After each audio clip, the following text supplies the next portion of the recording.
Hey everyone, I'm Lop Siu. Welcome to the Montagnard Channel. In April 2025, I had the chance to attend a conference called 1975, The End of the Vietnam War. It was hosted by the Vietnam Center at Texas Tech University. It was there that I met Professor Joe Dunn for the first time. During one of the sessions, Professor Dunn gave a talk about the legacy of Kok Ksor, a Montagnard human rights activist originally from the central highlands of Vietnam. As a Montagnard myself, and someone who had met Kok Ksor in the past, I was really interested in learning more about him from Professor Dunn's perspective. So after the talk, I went up to him and asked if he would be open to doing an interview.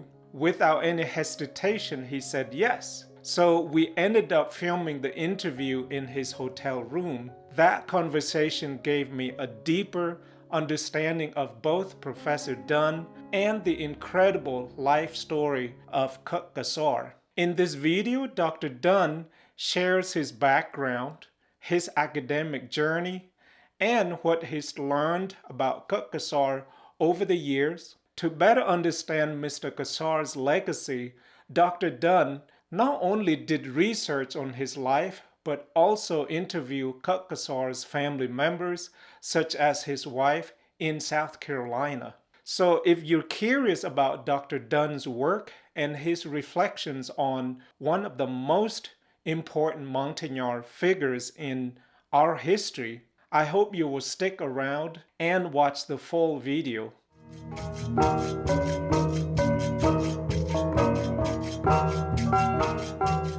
Hello, I'm Joe Dunn. I am a professor at Converse University in Spartanburg, South Carolina. I've been a college professor for 55 years. 3 years, I got my PhD in 1973 and went to Europe to teach at the University of Maryland on military bases, taught for 3 years there. While I was there, because I was a Vietnam veteran, my dean said, I need a course on the Vietnam War because you're teaching all these military people. And I said, why me? He said, well, you're a Cold War historian. This is your area. And I said, well, I don't know much. I was in Vietnam, but like many people, I got drafted. I went, I did my time. I came back, finished my PhD. He said, you're teaching the course. So I did. I started teaching a course there, taught it for 3 years all over Europe, in a number of places all over Europe, and then came back to the United States, took a job at Converse University, a women's college. It was a women's college until 3 years ago. And so I said, okay, this is over. I'm not going to be doing this anymore. But my first year, I had an opening spot in my teaching cycle, so I said, well, I got this Vietnam course prepared. Let's just do it. So I did. Now, this college has only 800 students. 42 people signed up for it, and I've been teaching it ever since. So that's my experience on Vietnam, and I've then got more and more involved in it, started writing about it, wrote a book on teaching Vietnam, then later wrote my memoirs from my experience there. So that's how I got into it. Did a lot of presentations, did a lot of teaching. In fact, I used to come here and talk about teaching. I wrote the first article on teaching Vietnam, I think, back in 1981. So that's how I got involved in Vietnam and have been doing it ever since. And I have had the opportunity to travel. We've gone to Vietnam. My wife and I have gone to Vietnam. All of this. Something that happens in your life that you're cruising along through graduate school, everything is good, everything is fine, everything is perfect, and then suddenly you get a draft notice and suddenly you're in Vietnam. Oh. And it changed my life, changed it for the good. When I was there, I started out as a clerk because I could type 100 words a minute, and then the electronic intelligence unit, they needed somebody to run that unit, and my master sergeant said, you're running it. So I took over this electronic intelligence unit and did a lot of planning electronic devices in the jungle, did 75 air assaults. It was quite an experience, and came back and put it behind me. 3 months after I returned home from Vietnam, I was back in the classroom at the University of Missouri teaching as a graduate student. So as I said, I've been at Converse. One of my most interesting experiences, was a visiting professor at the University of Iceland. and taught the Vietnam War there, which was quite interesting because you have a nation that never fought a war, and Iceland gets students from all over the world. So it was a very interesting experience doing that. So that's my background on Vietnam, and I've always been interested in all kinds of other culture. And Vietnam clearly was a multicultural experience to all of the various peoples of the region, from the Lao to Thais to Cambodians, etc., etc. And one of the groups, obviously, was the Montagnards. Now, in Vietnam, I had limited experience. I didn't really know what a Montagnard was when I was there. The things when you're young, you wish you knew more when you had that experience. But one of my monitoring sites was at a Montagnard village, Dunn. We were right on the edge of the Highlands in Long Con province. And so I had a little bit of experience with these people that were really Vietnamese, but I didn't understand exactly why they weren't Vietnamese. And then I had an experience later when I was at one of my really distant bases when a Montagnard came down out of the mountains. He had been held as a prisoner, a porter, by the North Vietnamese, transporting things. And for years he had been a porter. He escaped and came down out of one of our fire bases. And so I was there, and the major of the intelligence unit said, "I want to go see this base." So we packed him on a helicopter. We went up in the mountains and flew up where they were growing food up in the mountains, and then brought in spray to spray the food. So that was one of my first experiences, because he was wearing a lion cloth. He was an older man. So that kind of embossed things in my mind. So later, when I was expanding my knowledge, expanding my areas, I said, I need to look into the Montagnards as one of the groups. And as it turned out, I discovered that in Spartanburg, South Carolina, where I live, was the head of the Montagnard Foundation. That was where it was headquartered. Kok Ksor had founded it there. He had come to the United States at the end of the war, one of the first of the Montagnards to come, had lived a number of places all the way, and ended up in Spartanburg because the family that sponsored him was, he first came to Charleston, South Carolina, but then the family, her husband was a physician, moved to Spartanburg and sort of brought the family to Spartanburg. And so even though that there weren't any Montagnards there, that was where he established himself. And then several Montagnard communities in North Carolina, various places. And he was a minister and commuted to pastor churches every other week in Greensboro and the area. So I got to know a bit about this community.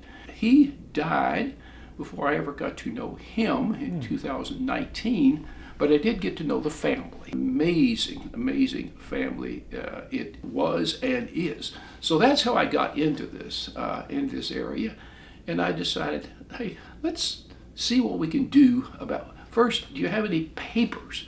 Well, he really didn't have. He'd had some of his papers he had given to a professor, I think at the College of Charleston, and the man had lost the papers. So we didn't have the papers, but we did have his website and all the things he posted on the website, and then talking to the family. So that's what got me started on this research, and I got deeper and deeper into it, to understanding the community and the various elements of the community. So that's how I got to know Kok Ksor, and the more I read about him, the more I got into this, the more I had just this tremendous admiration for this person who was clearly a warrior, one of the unheard of, but one of the really great warriors from the Red tribe, a great warrior who had a fascinating career. He, as I said in the paper which I presented here at this conference, when he was 14, in 1961, he was 14 years old. He was in school in Ban Mi Tuot, and he went with his uncle to Cambodia to fight in Cambodia. And so he went to Cambodia, and that began a career that literally up until his death in 2019, he was involved in these activities. He became sort of a runner, running information back and forth from Vietnam, from Ban Mi Tuot area, into Cambodia and other places that the Montagnards were. He was a recruiting agent, recruiting people. So that was basically what he did. Now, he moved into working with the Americans. His career with the Americans, he fought first as an interpreter, and then later combat soldier with the 4th Division in Pleiku, with the 5th Special Forces. He fought with them. He was wounded. He was captured by the NVA in Tet 68, defending what later became his wife's village.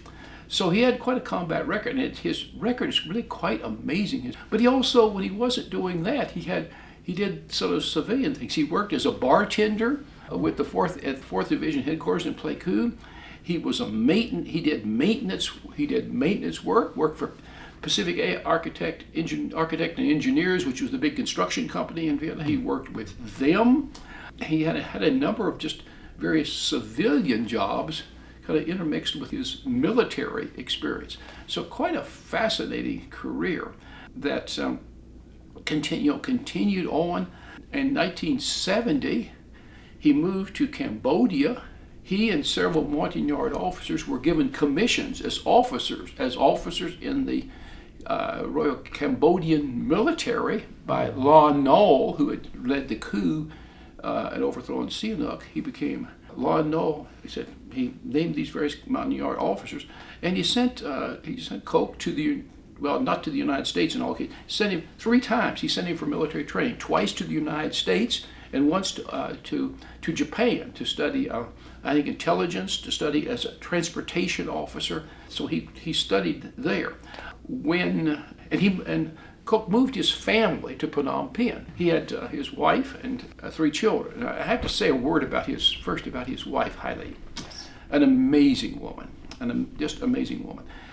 When she was young, a very young girl, many years younger than Kok. And remember, Kok left school at 14, so she was younger than that. But she fell in love with him as a young girl. He left. So when she turned 18, she determined she was going to find this boyfriend that she had fallen in love with when she was a schoolmate there. So she and some other Montagnard girls, a couple of girls who had boyfriends in Cambodia, they took off to Cambodia to find their boyfriends.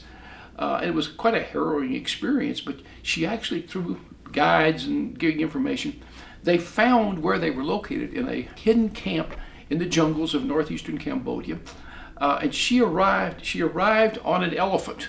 And since she arrived, consistent with Montagnard culture, consistent with the Christian background that they had, this was unacceptable for her to be there in the camp unless they were married. So they immediately married. They got married, and the next day, Kok takes off to go back to war and leaves her there. So he goes off to war. A lot of things happened. Eventually, as I said, he was in Cambodia. He moved the family there to Phnom Penh. Then, when Cambodia fell in '75, Phnom Penh, he was actually in the States, so he was not there. But getting his wife and family out of Phnom Penh was quite a trick. Yeah. And through the intervention of evangelical Christians that he was associated with, they were able to get his family out of Phnom Penh. But the very interesting story is they didn't have the documentation, the paperwork, they didn't have passports to go away to Thailand. So then they couldn't get into Thailand without that. So, but they took off, and literally just ahead of the city being overrun, they took off in the plane. What they were going to do, I don't know, because they didn't have the passports to go to Thailand. But then the plane had mechanical problems, and it had to circle back to have a repair.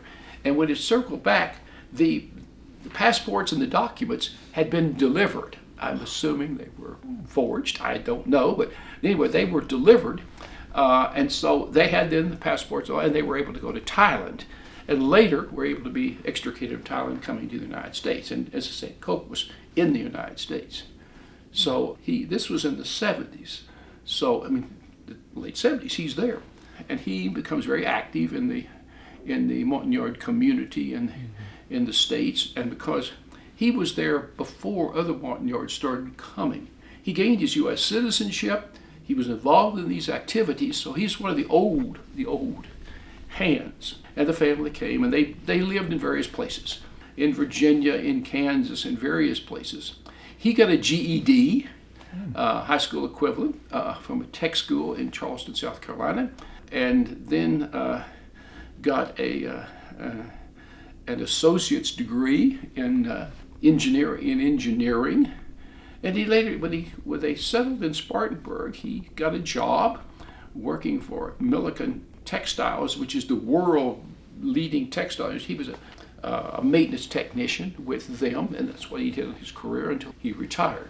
Became very active in the church. He was associated with the Christian Alliance Church, which was a Protestant church that had been working with the Montagnards in the mountain. That's where a lot of the Christianization of the Montagnards came, because the Montagnards were traditionally animist, but through the Christian Alliance Church, the translation of the Bible into various Montagnard languages. And of course, the important thing to understand about the Montagnards, the French may have collapsed all the people together, called them the Montagnards, but we're talking about 20-something tribes and all kinds of different ethnicities, all different languages. There's not a uniform. So the Christian Alliance Biblical Translation had done work with the Montagnard languages. So, and he associated with that church in the United States until the church just literally died in the United States, or at least died in Spartanburg, and he was associated with the Baptist since then. The difference between Kok and the other Montagnard leaders, who were mainly ministers, they came with their people when they came over in 88 and 92 and 98, if I remember the years that we had groups of Montagnards, largely sponsored by the Green Berets, the American soldiers who had worked with Montagnards. So, but he was already there. But a lot of the people came out. They came with the churches, and very high-profile ministers. Mm-hmm. Now, the theology was pretty much the same, but the difference between the ministers and the people and their followings created some quite intense rivalry. Some very high-profile figures, some very political figures. So there were tensions, and Kok there were tensions between him and some of the other leaders. And part of it was, and part of it's just charismatic difference, but part of it was a very different conception of what his goals were for the Montagnard people. So many of the other groups wished to come and assimilate into America. The next generation becoming Americans. Now, keeping, of course, their culture, keeping, of course, is alive, but basically assimilation is what their desire. And of course, that was happening when you have the second generation. And then you get to the third generation, it's hard to maintain those things as a lot of the younger people want to assimilate and be, quote, Americans. Mm-hmm. Well, Kok, it's not that he wasn't maintenance of Montagnard culture and those things, but his primary concern was what was going on back in Indochina. The primary concern was the persecution of Montagnards in Cambodia, in Vietnam, persecution of Montagnards as Christians. So his focus was there, whereas some of the others' focus was more in the United States. And of course, the kind of activities he was involved in were raising money from the various churches, Montagnard churches, raising money, sending it back, founding churches in Cambodia and Vietnam. I think he founded some like 18 churches in Cambodia, calling forth the discrimination toward Montagnards and discrimination against Christians, bringing that forth. Now, what this did was it got him certainly on the target list of the Vietnamese, because throughout the Montagnards, the Highlanders, the Dakar, they didn't consider themselves Vietnamese, and the Vietnamese didn't consider themselves Vietnamese. They are different tribal people, 58, I think, 57, 58 different ethnic groups identified in Vietnam, but of those, 87% identify as from the lowlands of the Vietnamese. The Montagnards are sort of the outlier, discriminated against for various reasons. Back in the 50s, the Montagnard territory had been Bao Dai's sort of personal hunting preserve. So there was a tension. And so what you had happening is after the war ends in 75, you have the Vietnamese moving into these Montagnard areas, moving in, lumbering, growing coffee. Vietnamese coming in and I guess sweeping aside Montagnard agricultural practices, these kinds of things, and considering the Montagnards are backward. Their rituals, their practice, they're backward. They need to be modernized. They need to be brought up to standards. And so this was part of the justification. And Kok Ksor, the fact that he is preaching the violations of the Montagnards in their ancestral home makes him what they call a terrorist. He's against a unified modern Vietnam. Well, of course, as Kok, it's very clear that the Montagnards do have nothing against the Vietnamese. We want to live with the Vietnamese. We simply want to protect our culture in our traditional homelands area. We want to protect from religious persecution. This is what we're about. We have no desire to break up the Vietnamese nation. In fact, as he said at one point, how could just a few million Montagnards, how could we overthrow the 80 million Vietnamese?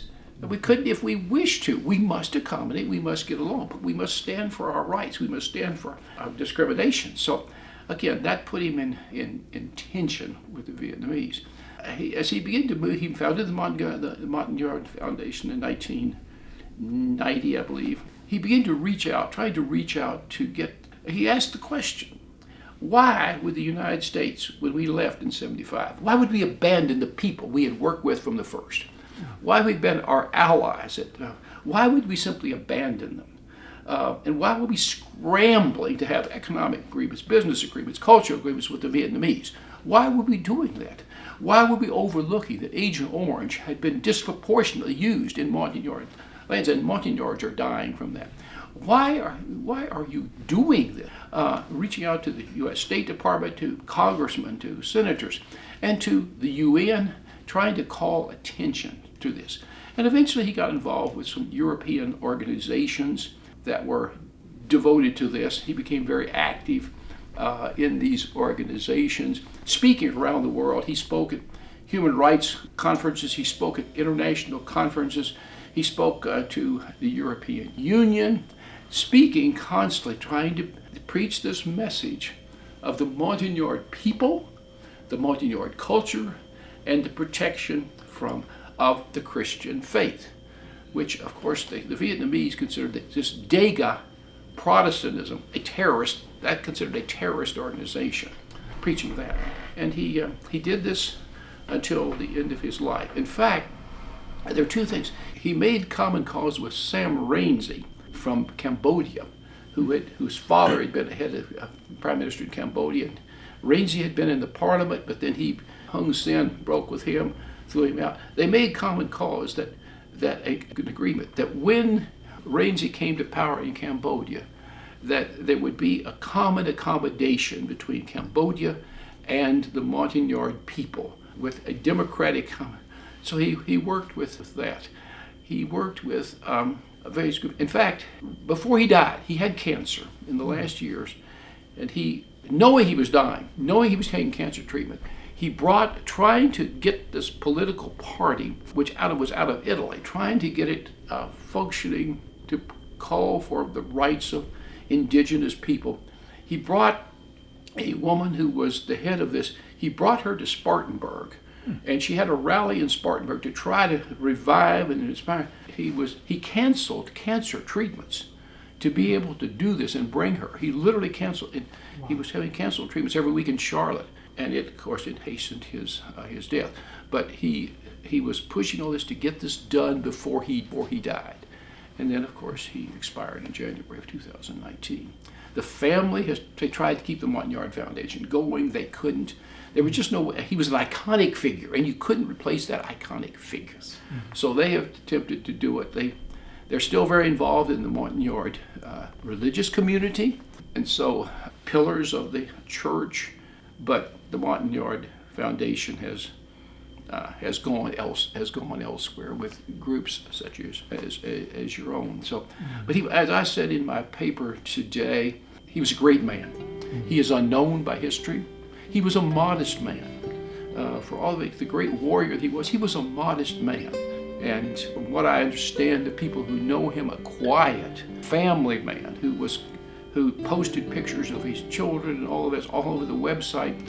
He was a great man. He deserves to be known. He deserves to be remembered for the greatness of this man and the courage that he displayed at all points, being when he was a warrior and when he was a human rights activist. So that's the Kok Ksor that I'm trying to bring to a conference such as this, and so am I writing to people. Yeah, thank you so much. So big thank to Dr. Joe Dunn for taking the time to share Kok Ksor's powerful story with all of us. If you found this video interesting or learned something new, please click that like button, subscribe, and share it with your friends and others. Let's keep the story of Kok Ksor alive and also the Montagnard history alive. Thank you so much for watching.